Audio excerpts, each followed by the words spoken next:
Growing up, I never expected how much my life would change. In a small, tight-knit town, I was the odd one out, more focused on school than fitting in. While my classmates were into sports and parties, I was absorbed in books and computer programming. During this time, I found my passion for business, though most people just saw me as the quiet, nerdy guy. Despite my shyness, I couldn't ignore Beverly, the girl everyone admired. She was everything I wasn't: confident, popular, always in the spotlight. I never imagined we'd connect. But life has a way of surprising you. Years later, that untouchable girl became my wife. To understand this, you need to know a bit about me. I'm Cliff Chandler. In high school, I was labeled a nerd. Beverly, whom I now call Bev, was the head cheerleader and prom queen, practically royalty in our school. She was dating Buster Snipes, the football captain, and though I thought he was a fool, they made a striking couple. I wasn't part of their world, but I heard the rumors about their wild behavior at parties. After high school, I went on to get an MBA at the University of Virginia. In the MBA program, I became close with my business finance professor. After graduating, I returned to Petersburg and worked at a small firm while developing software on the side. My professor heard about my project and encouraged me to start my own company, offering to help me get it off the ground. With his guidance, I set up a private corporation and my software took off, leading to a highly successful business. As the company grew, I hired my professor as a consultant. Around the same time, I ditched my wireframe glasses for contacts, and my MBA classes helped me build confidence. I learned to stand my ground, and in many ways, that marked the start of my transformation from a nerd to a businessman. About 4 months after starting my business, I visited a potential client and ran into Bev, who was the president's secretary. I recognized her immediately, but it took her a moment to remember me. We had a pleasant chat while I waited for my meeting, and I couldn't help but notice she was even more attractive than in high school. Before I left, we agreed to catch up sometime, though I didn't think much of it afterward. She seemed out of my league. A few weeks later, I returned for another meeting, and Bev mentioned she was disappointed we hadn't met up yet. I was surprised she remembered. A couple of weeks later, we finally got together. Our first meeting went so well that we started dating regularly. We had a lot in common and felt at ease with each other. She often remarked on how much I'd changed and regretted that we hadn't connected earlier. Though we didn't have sex, she introduced me to new sensations and wanted me to take her to bed, but I was raised to avoid premarital sex. We got married 7 months later. During our time together, she made it clear that she wasn't a maid, but I didn't mind. I couldn't believe someone like her would be interested in me. We had an early afternoon wedding, and our wedding night was planned in San Francisco, with a honeymoon in Hawaii the next day. That night, as a maid, I experienced a whole new world of closeness. On the flight to our honeymoon, we even joined the Mile High Club. Once we arrived, the cab ride to the hotel was anything but ordinary, as Bev couldn't keep her hands off me. I was overwhelmed by this new sexual experience, feeling both embarrassed and intrigued by emotions I had never encountered before. When we got to our room, we showered together. She emerged a little later wearing a sheer nightgown that left nothing to the imagination. She lay on the bed and, in a soft voice, said, "Sweetie, this is our wedding night. It's time to consummate our union." Our first time together was intense. We spent most of the night having sex and nearly missed our flight to Hawaii the next morning. Exhausted, we slept through most of the flight. I won't go into details, but during our 2 weeks in Hawaii, we had a lot of sex. By the end of our honeymoon, I felt like I had become an expert. I wondered why I'd never thought about sex before. Bev's experience was clearly not from books or movies, but her past didn't bother me. During our first year, Bev told me about her relationship with Buster. They had been serious, but after graduation, she realized he wasn't going anywhere. He ended up working in construction, got caught stealing, and became known to the police. Eventually, he moved to Philadelphia, and she lost track of him. Life was great for us until about a month ago. Our 10th high school reunion was approaching. I wasn't too interested in going, but Bev was excited to reconnect with old friends. Many had moved away, married, or disappeared, so we decided to attend. We sent in our RSVP with the reunion fee. The committee rented a ballroom for the event, and each class had a hospitality suite. The night before the reunion, we talked about what to expect. I reminded Bev that everyone was 10 years older and likely married, but she was eager to see her old friends. She listed off names but didn't mention Buster, so I asked if he'd be there. She paused and said she didn't know, but if he was, I didn't need to worry. He was a loser. On reunion night, Bev looked stunning in a beige cocktail dress that showed off her amazing figure. I was proud to be with her and knew she'd turn heads. She asked if I approved, and I responded with a passionate kiss. As I pulled away, she teased, "Don't get your motor running too soon or too fast, Buster." I wasn't sure if it was just a word choice or something more, but she headed back to put on her lipstick before we left. At the hotel, we got our name badges and mini yearbooks with old photos and updated names for married women. Bev was quickly swept up in greetings and compliments from her old friends, while I mingled with a few guys I had known. It took over half an hour to get Bev to the main ballroom, where she was again surrounded by her friends. I shuffled around until the dinner call was made. I glanced through the yearbook and didn't see Buster's picture, which was a relief. Some people who couldn't attend had sent notes and paid the fee to support the reunion. When Bev asked if she could sit with her old friends, I was disappointed but didn't say so. I ended up at a table with other spouses, far from Bev. Dinner was dull, and I remembered why I hadn't wanted to come. After some speeches and a toast, the bar and dance floor opened. I heard a commotion near Bev's table and saw Buster step up to her. She threw her arms around his neck and gave him a kiss. Then he took her hand and led her to the dance floor. I was furious. I walked onto the dance floor, tapped Buster on the shoulder, and said, "The first and last dance belongs to the spouse." Bev gasped and said, "Honey, you remember Buster, don't you?" I replied coldly, "Yeah, I remember. This dance is mine." Buster, not recognizing me from school, reluctantly stepped aside. After he left, Bev criticized me for not being friendlier. I realized Bev had been drinking a lot. I apologized, but told her I never liked Buster, and that hadn't changed. I added, "You ditched me before dinner, and now you're jumping into someone else's arms. Am I just extra baggage tonight?" She smiled, apologized, and said she just wanted to catch up with old friends. "We have a lifetime together," she said. "Don't rein me in too tight." I wasn't happy, but we finished the dance. I told her to have a good time, but asked her to ease up on the drinking. She promised to save some dances for me, but seemed annoyed and said, "Don't be a stick in the mud. I know how to handle my booze." I sat alone, frustrated, when I heard a familiar voice behind me. It was Penny, an old classmate.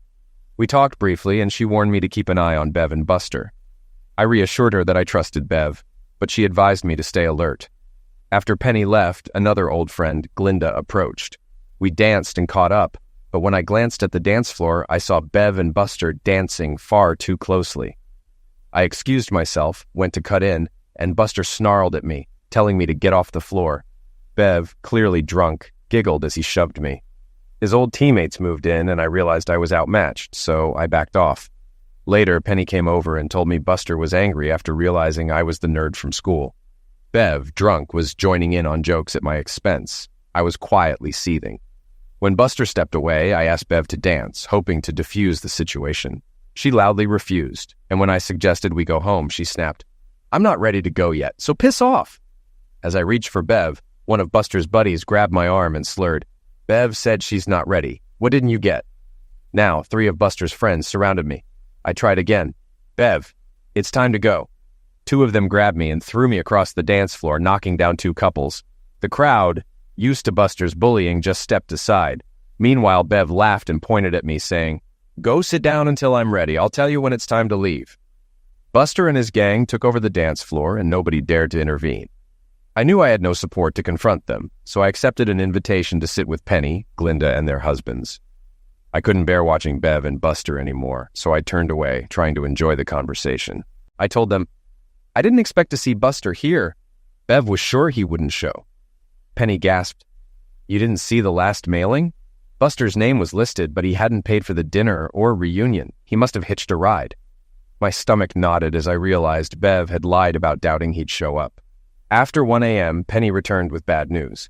"There's action in the hospitality suite, and you're not going to like it." I stood, but Penny grabbed my arm. "Cliff, don't go. You'll just get hurt," I replied. "That's my wife. I can't just sit here." I rushed upstairs and barged into the suite. What I saw made my blood boil. Bev was provocatively dancing with Buster, her dress up around her hips, underwear gone. Buster had no pants on either. The crowd was chanting, "Go, Buster, go," as they danced suggestively. I moved toward them, but 2 of Buster's friends grabbed me. The dance stopped, and Buster sneered, "Well, if it isn't our favorite nerd riding in to save the fair maiden." Everyone laughed. Buster taunted, "If you want her, come and take her." His friends shoved me toward him, and Buster punched me hard in the stomach, knocking the wind out of me. As I gasped for air, he mocked, Get up and fight for her, nerd. Bev walked over, mocking me too. Don't you love me enough to fight? I thought I married a man. Buster lifted me by my shirt, ready to punch me again, but then laughed. He's not worth bruising my knuckles. Tie him to a chair so we can watch a real man in action. They tied me up, and the crowd cheered as Bev began undressing. I screamed, Bev, stop! Let's go home! Buster sneered. This is what a woman needs, not someone like you. Bev slapped me and said, Right, Buster, sweetie. Then they stuffed a napkin in my mouth to keep me quiet, as Buster and Bev had Zex in front of me, cheered on by the crowd. When they finished, Buster untied me and challenged me. Let's settle this like men. Whoever wins takes her home. I pulled the napkin from my mouth and warned Bev, there will be consequences for this. Stop now. She barely looked at me. I'm busy. Besides, you haven't won yet. I glared at Buster. Screw you. But before I could react, he punched me again, and I flew into the hallway. Lying there, I heard the doors slam and the laughter from inside, with Bev's voice joining in. I staggered to my feet, cleaned up in the restroom, and returned to the ballroom. Most guests had left or were leaving, but Penny and her husband were still there. As soon as she saw me, Penny hurried over, concerned. Cliff, I'm so sorry. I had a feeling this would happen with Buster around. He didn't book a room and may try to bring Bev home with him, and probably Jimmy too. At that moment, I solidified my plan. I'd overheard them discussing going to Jack's house after the hotel. After saying my goodbyes, I grabbed my cell phone from the car and called my friend, Sergeant Tim Albright at the police station. Tim, it's Cliff. You'll want to know about this. There are cars leaving soon, and I'm sure the drivers are well over the limit. Tim chuckled. I'll send 3 cars right away. Always happy to return the favor to Buster. After hanging up, I searched the ballroom and found Buster's jacket with his driver's license and car keys. His car was a rental, so I went outside, found it, and removed the valve stem from the front tire. Then I called the rental company to confirm that emergency service would take over an hour to arrive. On my way out, I saw Tim blocking the intersection with his cruiser. He waved and asked, They still in there? I nodded. They'll be out soon. Want to watch? I parked around the corner and returned to watch the show. Within 20 minutes, 9 cars were pulled over and all drivers were arrested. Some spouses were too drunk to drive, so police drove them home. Others had their cars towed. Tim walked over. What about Buster and your wife? They've been delayed, I said, just as my phone rang. It was Bev, drunk and angry. Where the hell are you? Why didn't you wait for me? I replied calmly. You made it clear I wasn't man enough for you tonight. Tell Baldwin to take care of you. I hung up, but a few minutes later, Bev called again, more civil. Buster's bringing me home after he fixes a flat. I invited him and Jimmy to stay over. Be nice, I snapped. You better find a way to dump them and get yourself home. I turned off my phone and told Tim what happened. He offered to come with me. We drove home, and he parked his cruiser next door, hidden behind the fence. He also had a car follow Buster to ensure nothing dangerous happened on the road. As we waited, I had an idea. Tim, you know those spike strips you use to stop cars? He caught on and smiled. I suppose it's possible they could fall out of a cruiser. We placed 2 spike strips in my driveway, positioned just right so they'd be invisible until Buster rolled over them. Tim smirked. I've heard of things like this happening, but this is the first time I've seen it. His radio crackled, confirming Buster had just left the hotel with 2 passengers. Tim told the officer to follow safely and let them reach their destination if possible. 20 minutes later, blue lights flashed outside. I had expected a loud noise when Buster hit the spike strips, but the air quietly escaped from his front tires. Tim and I watched through the window as Buster, Bev, and Jimmy stumbled out of the car, barely able to stand. Buster started making light threats to the officers, but soon one cuffed him and said, You're under arrest for DUI. Buster swore, and they had to force him into the cruiser. Tim whispered, Now he's resisting arrest. The officers checked Jimmy's license and found out he had nowhere to stay. They told him he'd be booked as a vagrant. Jimmy swung at one of the officers and missed, which earned him a head slam onto the car in handcuffs. That's attack on an officer, Tim murmured. Meanwhile, another officer, having secured Buster, questioned Bev and walked her to the door. Her language was unrepeatable. I let her in, and the officer saw Tim. Hi, Sergeant, he greeted. Tim asked me, Need anything else? Bev slurred, You set this up. Where are Buster and Jimmy going? I calmly replied, Yes, I did, and they're headed to jail for drunk driving. Bev shouted, I'm going to bail them out. Tim stepped forward and warned her, If you go anywhere near the road, you'll be joining them. She tried to slap him, but I grabbed her arm and said, Go to bed, Bev, or you'll see a side of me you won't like. She glared but stumbled to the bedroom. Tim looked at me and said, "Call the rental agency about the car. They'll pick it up." I thanked him, and he left. Bev passed out on the bed, and I slept on the couch. Before dawn, I took her checkbook, cash, and canceled our joint credit card. Most of my money was already in safe, separate accounts. The next day, Bev came to the table looking awful. She didn't make eye contact as I handed her coffee. She mumbled a thanks and started to cry. After a few minutes, she said, "I'm so sorry. I was pretty bad, wasn't I?" I replied, "I wish pretty bad covered it." Before she could respond, the phone rang. It was Buster asking for bail. Bev told me she needed to go. I pushed her back into her chair. "No, Bev. You're not bailing him out. Your checkbook, cash, and credit card are gone. You're not using our money for this." Her eyes widened.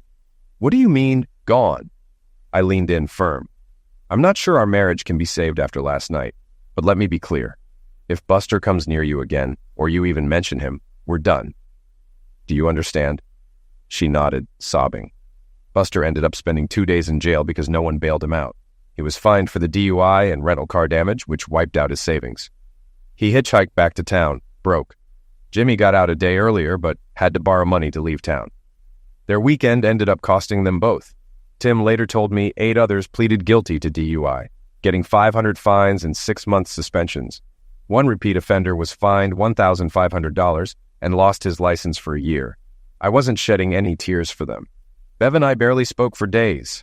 I waited for her to make the first move. If her parents hadn't moved nearby, I might have sent her to stay with them. On Wednesday night, as we were getting ready for bed, Bev approached me. "Can we try to repair the damage?" she asked, hugging me and seeking a kiss. I pulled back. "The damage won't be repaired in bed, and we won't have Zex until you get a full medical exam. I'm not risking anything after what you did with Buster." Shocked, she protested, "Buster isn't carrying anything. How could you think that?" I stared at her. "People who sleep around tend to pick things up. You acted like a courtesan. Get checked before you spread anything, and you'll see Dr. Matthews for certification." She begged to go to someone else, but I insisted. She cried all night. The next day, she hugged me, apologized, and said she'd gone to Dr. Matthews. Results would be back the next day. After dinner, she admitted, "I've been thinking a lot about last weekend. I'm sorry. I know you said not to mention him, but you know who I mean. We were lovers in high school, and Saturday night wasn't the first time something like that happened." I interrupted, "Why did you lie to me about Buster being there?" She hesitated, then admitted, "I was afraid you'd refuse to go if you knew he'd be there." I glared.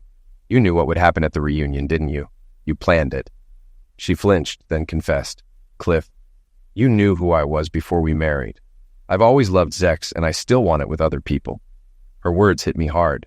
I asked, "How long have you been screwing Buster? Since we got married?" She insisted this was the first time since high school. I sat in silence, feeling sick. "Bev, you've told me more than you think. I won't press further now, but understand this. If you want to have Zex with others, ask for a divorce. Our vows are not negotiable." Sobbing, she said, "Cliff, you don't understand." "No, Bev," I replied. "You don't understand. If you can't stay faithful, we can't repair this." I reminded her that our plans to start a family were on hold indefinitely. "We have a lot to fix first, and I'm not bringing children into this mess." She apologized again, crying, and begged for a chance to make things right, suggesting that having a family would help. I told her firmly, "We can try to fix this, but I don't trust you, and we are not starting a family now." She was beginning to grasp the depth of the damage she had caused. Over the next few weeks, we had several discussions and set benchmarks to track our progress. Over the next year and a half, things improved. One thing that surprised and reassured me was that after our argument following the reunion, Bev never mentioned wanting to have Zex with others again. About a month ago, we started talking about having a family, and I began to feel hopeful. But the memories of that night still lingered, and I questioned whether I could truly move past it. I knew I had to protect my interests and ensure I had a way out of the marriage without financial loss, just in case. Every 4 to 6 weeks, Bev started spending a few days with her parents. We agreed she'd call me at 9 p.m. each night. She was a way to stay connected. I liked that this arrangement gave her time with her family while we still had our weekends together. Since I couldn't join her, I gave her $200 each trip to take her parents out. Bev seemed refreshed after each visit, enjoying her time with her parents and reconnecting with old friends. On her last trip, I had some free time and decided to call her. When her mom answered, I asked for Bev, but her mom told me she was at a slumber party at Janice's house and wouldn't be back until morning. I was surprised. "Isn't it kind of early for a slumber party?" Her mom explained that Bev and her friends often got together and sometimes stayed overnight. Then she added something odd. Bev hadn't taken them out in a long time. This confused me since I'd given Bev over $1,000 for that very reason. I called Bev's cell, but it was off. When she finally called later, I asked why she hadn't mentioned the slumber parties. She replied that it hadn't seemed important. When I asked about her phone, she said the battery had died and she left it charging at home. Her answers didn't sit right with me, and I couldn't shake the feeling something was off. Later, I realized I didn't have Janice's number, so I picked up my phone to call Bev's cell again by accident. To my surprise, Bev answered. Startled, I disguised my voice and said, "Mabel?" She replied, "You must have the wrong number," and hung up. The alarms in my head were getting louder. Something was definitely going on. She was lying about the cell phone, and I started to wonder what else she might be hiding. When Bev returned, things seemed normal, but I was now suspicious about her visits to her parents. The story about the hen parties felt weak. We usually shared everything, and I couldn't believe she wouldn't mention these gatherings unless she was hiding something. I concluded the parties were a cover for something she didn't want me or her parents to know about. I began asking more about Janice, whether she worked and how she hosted these parties. Bev said Janice worked, but someone had a key, and the group often met at her house after work. Sometimes they went out for dinner or ordered takeout. When Bev told me about her next trip to see her parents, I decided to take time off and do some snooping. I told both Bev and my coworkers that I had business in Chicago and would be unreachable except by cell phone. Bev left on Tuesday morning, planning to return Friday evening. I gave her a vague story about meetings with clients and moving between hotels. Before she left, she asked if she should take her parents out like usual. I was suspicious again, wondering if she really was taking them out. So I told her I didn't have cash and suggested she put it on her credit card. She frowned and said, "Maybe we just won't go out this time." I wished her a safe trip and later rented a car to follow her. I checked into a motel near her parents' house, conveniently located so I could see her comings and goings. That night, nothing happened. Bev made a quick trip to the pharmacy and came back home.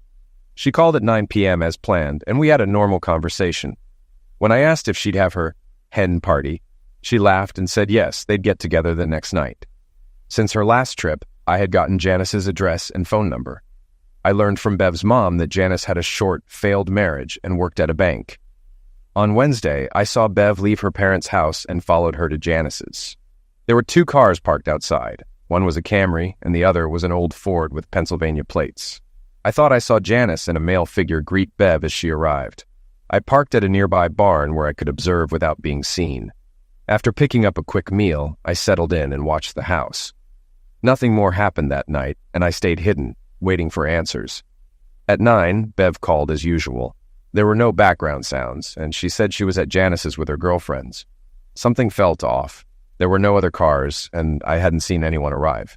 Either they were dropped off while I was at the truck stop, or no one else had come. As we were about to hang up, I asked, "How many of you are there?" She lightly replied, "It's not a hen party, but there are usually 6 or 7 of us. Tonight, only 2 others came."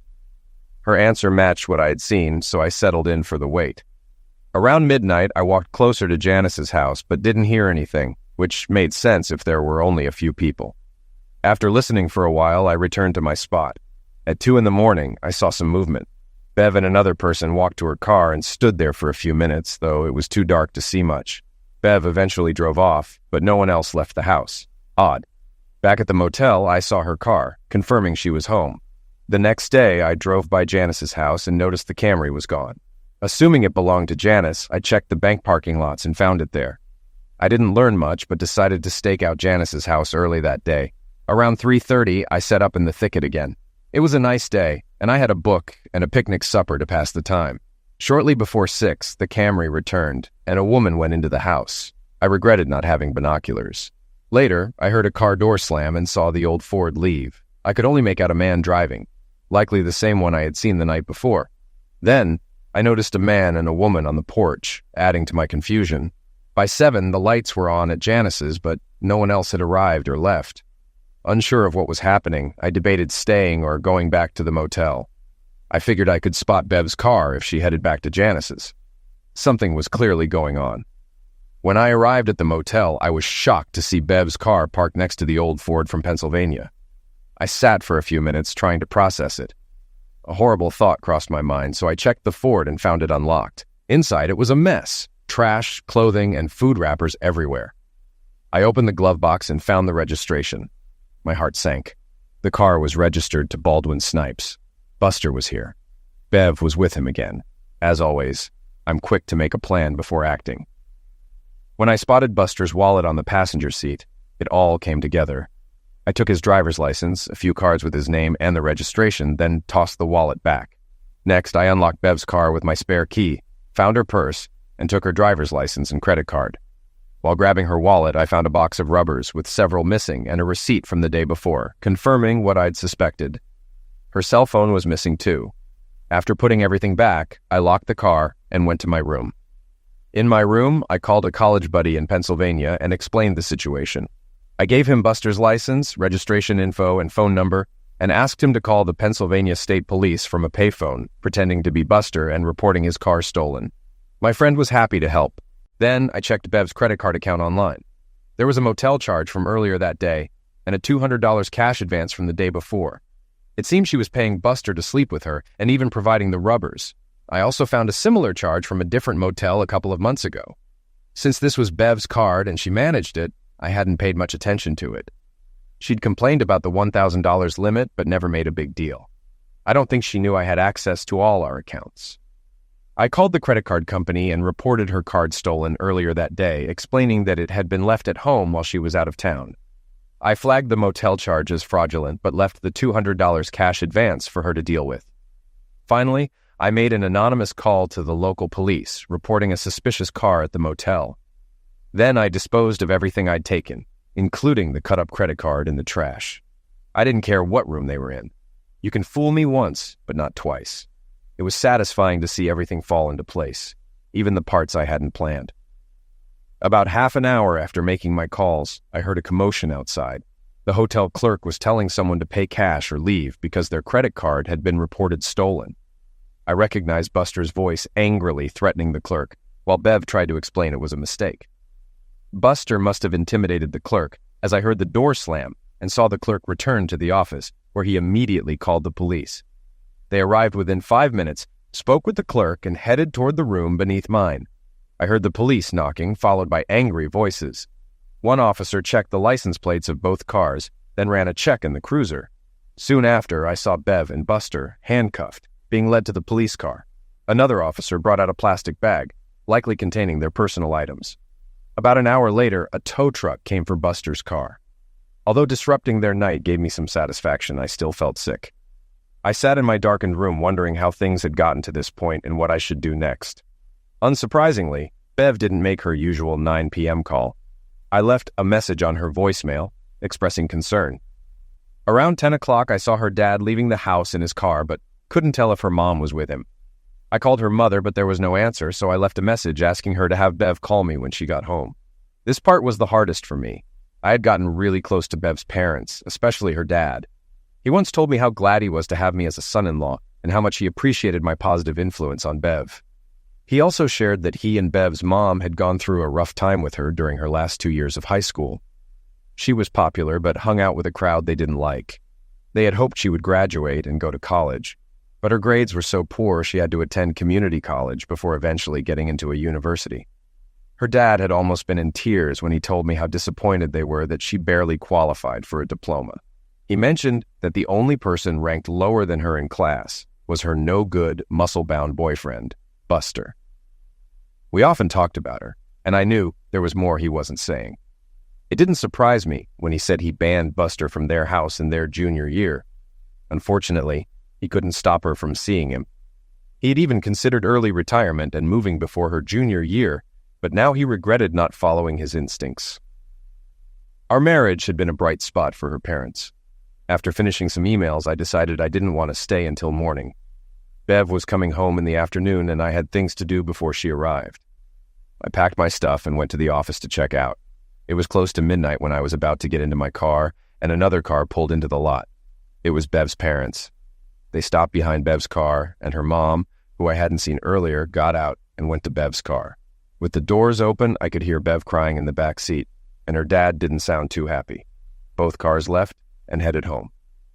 As I drove home, I thought about what had happened.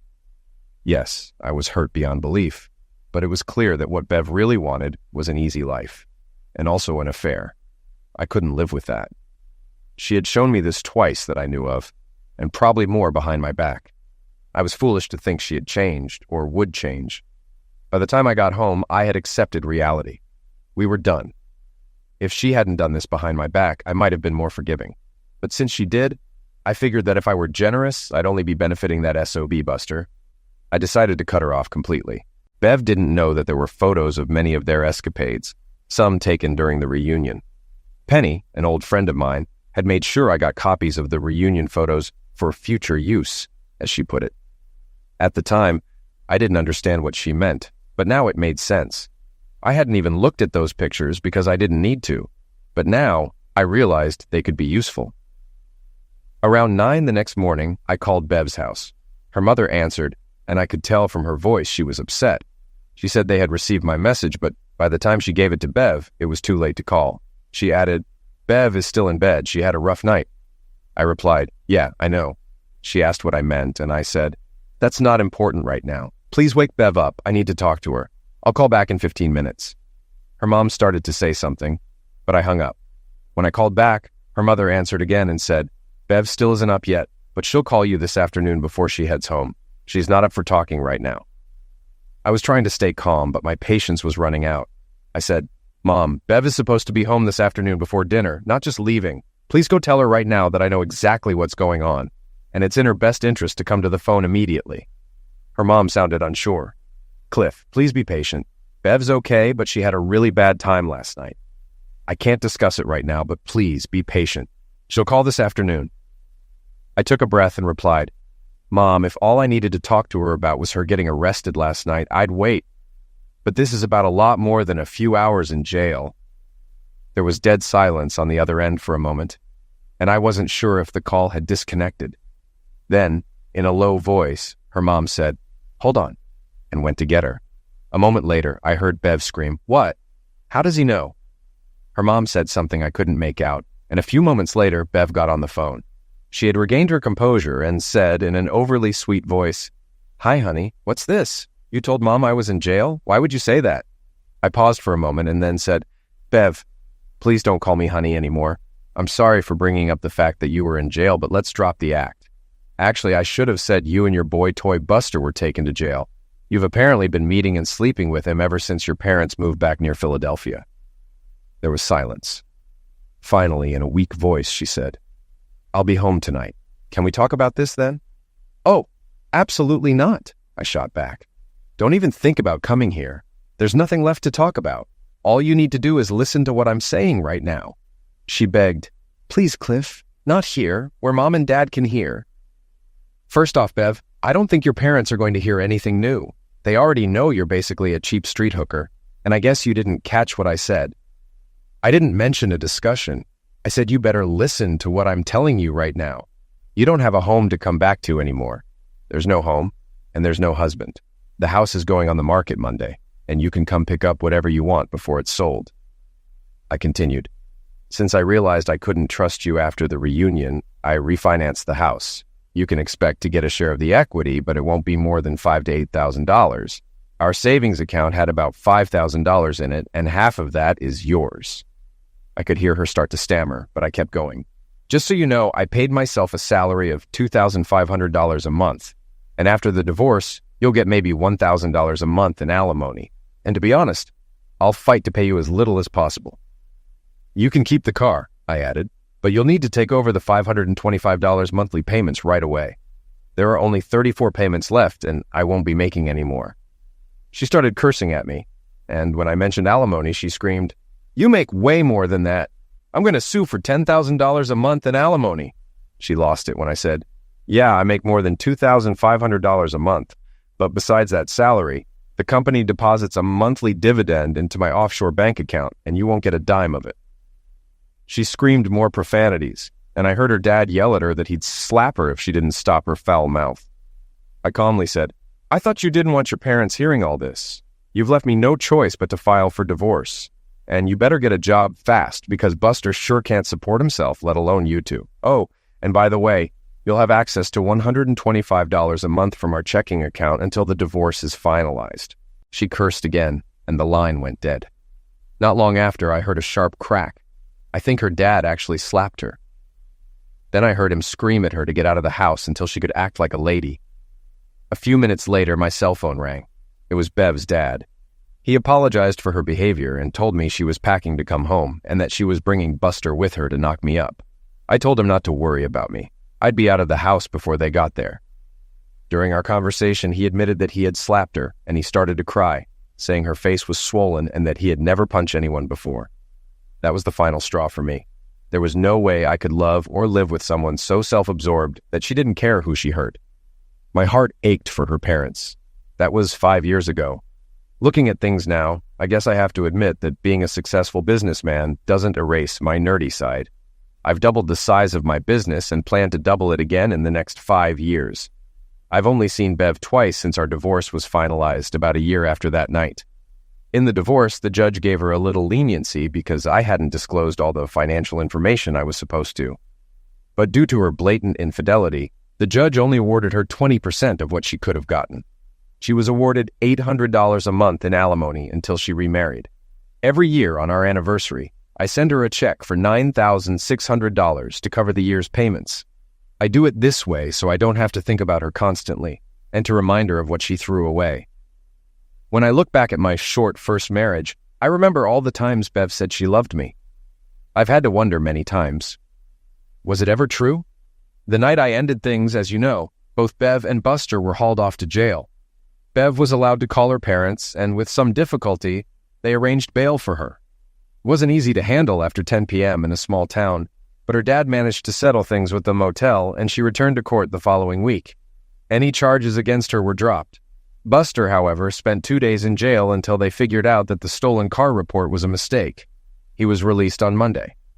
From the records I've gathered, and based on what Bev's parents told me, this wasn't their first rendezvous. In fact, it was at least the 12th. 7 happened before the reunion, and 5 more after. When I got home, I went through our credit card statements. Bev had kept them all neatly organized. I found 7 airline and hotel charges going back to shortly after we were married. All of them were for Philadelphia and matched up with trips I had taken out of town. On this last trip, Buster had even brought along his buddy Jimmy, who apparently hit it off with Janice. That night, they ended up having a quaternion. The next night, Bev and Buster wanted time alone, so Bev rented a motel room. Since Bev couldn't get Buster out of jail, she spent the next 2 days with Janice. When she returned to her parents' house, her father had kicked her out. On Monday, Bev came home with Buster. But by then, I had already moved all my personal belongings to an apartment and taken 2 weeks off for a vacation in Aruba. They tried to find me, and I'm sure Buster's main reason for coming with Bev was to knock me up. When they couldn't track me down, they trashed the house. They broke furniture, smashed windows, destroyed china, punched holes in the walls, tore down light fixtures, emptied the fridge and pantry onto the carpet, and even threw a chair through the glass shower. In short, they wrecked the place. The realtor called me Tuesday night to inform me of the damage. I told her to have it cleaned and repaired and to send me the bill. I would deduct the costs from Bev's share when we closed. In the end, the house cleared $12,000 after repairs, which cost about $4,000. I got the $6,000 I was owed, and Bev only netted $2,000. Bev tried to deny she trashed the house, but I had 3 neighbors who witnessed the destruction. She didn't fight the claim. When Buster and Jimmy returned to Philadelphia, they had been gone over a week, and both lost their jobs. They had to panhandle and sleep in Buster's car until they found work 2 weeks later. After getting new jobs, Buster became a ward of the state. He couldn't work construction anymore due to injuries from a coworker who was angry Buster had slept with his wife. After that, Buster worked at a telemarketing company. 2 weeks after the incident in Bev's hometown, I met her dad for lunch. He seemed nervous when we sat down. We had a pleasant meal, and after some small talk, he apologized for how things turned out. He repeatedly thanked me for trying to help Bev, and expressed how heartbroken he was when he found out what happened. He said Bev's troubles began when she became a popular, attractive young woman in high school, but gravitated toward the wrong crowd. He found out about her sexual activities late in her sophomore year, and despite his and her mom's efforts to talk to her, it didn't help. The biggest shock came when he told me that Buster had gotten her pregnant at the end of her junior year.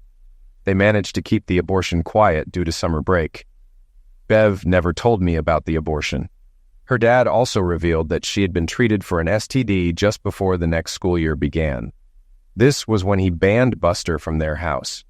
He later learned the pregnancy and STD might not have been from Buster, though it likely was. He didn't realize until much later that Bev had become the high school bicycle. Bev's story is sad. 2 weeks after our breakup, and after Buster got a new job, she moved to Philadelphia to live with him and Jimmy. I don't know how she supported herself, but I can guess. 2 months later, she had another abortion. It wasn't mine since I had been using rubbers ever since we gave up on having a family. Ironically, I had been ready to start a family just before she betrayed me again. Whether it was Buster's baby or not, I believe it was. 6 months later, Bev left Buster around the time he was badly knocked by a coworker for sleeping with his wife. She returned to her parents' house and now works as a waitress at a local coffee shop. She's gained about 40 pounds and no longer looks like the cheerleader she once was. I've heard she's changed quite a bit, largely because her dad keeps her under strict rules. She's allowed to stay with her parents as long as she follows his guidelines. Most of this information has come from her dad. I don't visit them since Bev is still there, but her dad and I talk a few times a year. He called me yesterday and said he'd be in town soon and wanted to talk. He mentioned clearing the air about a lot of things. I'm not sure how I feel about that conversation, but it might answer some lingering questions. This week has been interesting. I met with Bev's dad and he told me more than I care about now. But he did surprise me with one thing. Bev had finally confessed to him that she had married me mostly for financial stability. She just couldn't tear herself away from Buster and the rough exhibitionist sex he offered. She told her dad she regretted letting sex and exhibitionism take over her life. When Buster got her pregnant for the second time while living in Philadelphia, she realized her mistake. She said she had been nothing more than a sex toy for him. He even pimped her out, giving her just enough money for groceries and booze. He abandoned her when he found out she was pregnant. Worse, the abortion was botched, and she'll never be able to conceive again, even if she meets someone decent. I hadn't realized Buster's knocking didn't happen in Philadelphia. It occurred after he moved to Atlanta following their breakup.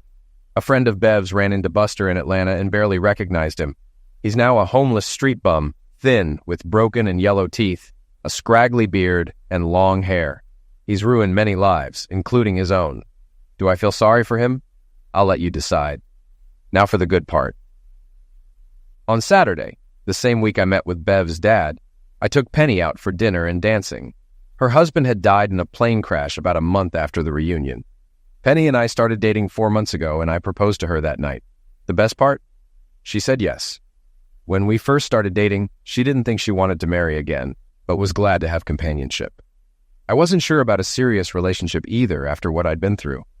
But after our 5th date, she invited me to dinner at her home, and I met her 2 kids. We hit it off, and I think that's when she reconsidered. She realized her children needed a father figure, and we found out we had a lot in common. By our 3rd month together, it seemed inevitable. She was still hesitant, but that Saturday night, I went all in, and she accepted. We married a few months later and just celebrated our 25th anniversary. We added a little boy to our family about 18 months after we married. I sold my business and retired 2 years ago. The kids are grown, and we moved to a beautiful home on Hilton Head Island. I rarely think about my past. Bev's parents passed away several years ago. It was sad, but also a relief. My talks with her dad were never happy and always kept the memory of my first marriage alive. I have no idea where Bev is now, and while it might sound heartless, I really don't care. Although I admit on rare occasions when she crosses my mind, I feel a little sorry for her. And yes, I have to acknowledge that in some strange way, she played a role in my transformation from a nerd to an average Joe. Maybe a little more adventurous than the average Joe, but after everything that's happened, I'm happy now. You can't imagine how much it means when Penny says, "I love you."